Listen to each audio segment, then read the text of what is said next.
Greetings and welcome to Haunted Indiana, Ghosts and Strange Phenomenon of the Hoosier State, written by James A. Willis. As in the last two videos, we are on Central Indiana,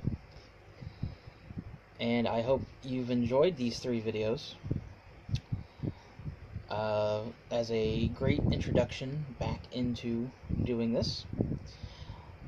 I apologize for the absurd amount of time in between, but life. Tonight's legend is Amy's Last Swim. Now known as the Shady Side Recreation Area, Aqua Gardens in Anderson has long been a wonderful place to visit. The scenic area is strategically placed around two lakes, perfect picnic spots, and several miles of walking trails through dozens of acres of natural beauty. It was here in the 1960s that teenager Amy Chapman and a group of her friends decided to have an evening bonfire. For a while, the teenagers all sat around the roaring fire telling stories and just generally having a good time. As the night wore on, some of the group got bored and suggested they all take a late night swim. Although Amy couldn't swim, she apparently didn't want to feel left out, and she agreed to go into the water with the others. No one is sure what happened next. All of the kids who went swimming claimed they didn't hear or see anything strange or out of the ordinary.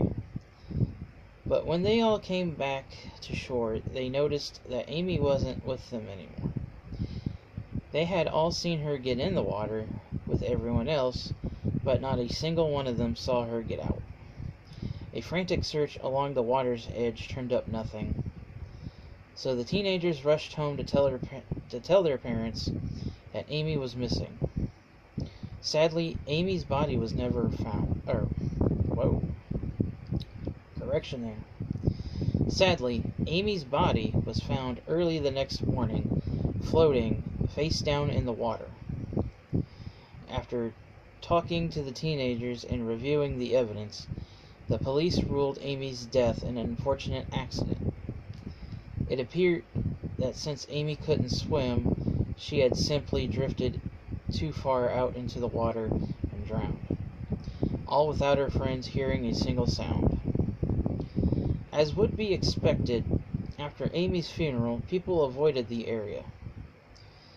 It just brought up too many painful memories, but as time wore on, they returned. And that's when the ghost stories started.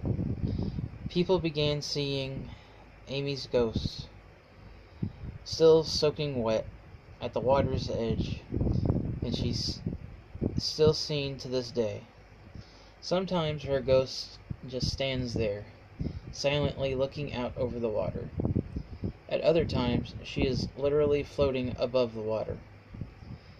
But on the other occasions, her ghost appears to be trying to warn people, perhaps attempting to save them from the same watery grave that claimed her life. Well,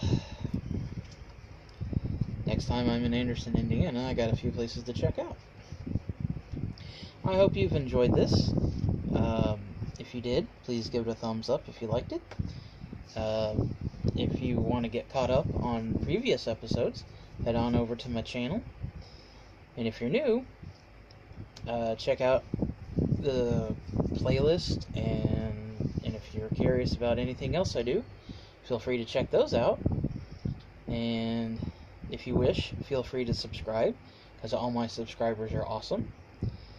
And I would like to say thank you to everyone watching and listening. And I will see you guys and gals later.